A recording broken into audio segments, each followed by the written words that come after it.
దుబాయ్లో జైలు శిక్ష అనుభవిస్తున్న 5 తెలంగాణ వాసులకు విముక్తి లభించింది. రాజన్న సిరిసిల్ల జిల్లా చందుర్తి మండలానికి చెందిన గోళం నాంపల్లి, శివరాత్రి హనుమాన్లో కోనరావుపేట గ్రామానికి చెందిన దండుగుల లక్ష్మణ్ దుబాయ్కి వెళ్లారు. అయితే నేపాల్కు చెందిన వాచ్మెన్ బహదూర్ సింగ్ హత్య కేసులో 18 ఏళ్లుగా వీరు జైలు శిక్ష అనుభవిస్తున్నారు. ఈ కేసులో వీరికి తొలుత 10 ఏళ్ల శిక్ష పడింది. ఆ తర్వాత దుబాయ్ కోర్టు శిక్షను 25 ఏళ్లకు పెంచింది. మాజీ మంత్రి కేటీఆర్ నేపాల్ వెళ్లి అతని కుటుంబ సభ్యులకు 15 లక్షల రూపాయలు పరిహారం స్వయంగా చెల్లించి క్షమాభిక్ష పత్రం రాయించినా మారిన నిబంధనలతో కోర్టు అంగీకరించలేదు. అనారోగ్య కారణాలు చూపుతూ నిందితుల తరపు న్యాయవాదులు మరోసారి ప్రయత్నించారు.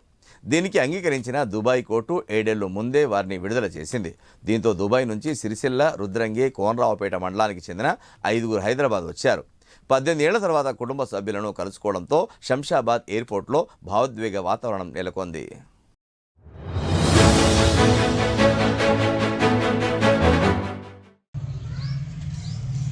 శివరాత్రి మల్లేశం, శివరాత్రి రాజానకు కేటీఆర్ ఎప్పుడు ఏడిపోయినా కానీ ఏ మీటింగ్ పోయినా కానీ సార్ కేటీఆర్ సారు మమ్మల్ని ఓదార్చి మమ్మల్ని చేసి, అమ్మ మీ భర్తలు ఇట్లా జైల్లో పడ్డరు, నేను ఇడిపించుకొస్తామ్మా, మీకు ఇడిపించుకొచ్చి మీ చేతులు పెట్టే బాధ్యత నాదమ్మా అని కేటీఆర్ సారు, కేసీఆర్ సారు మాకు చెప్పారు సార్.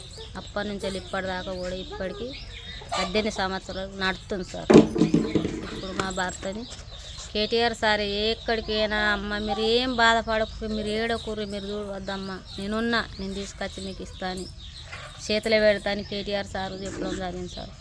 అప్పుడు నేపాల్ కూడా పోయి 15 లక్షలు కూడా అక్కడ అందజేసారు సార్ అని.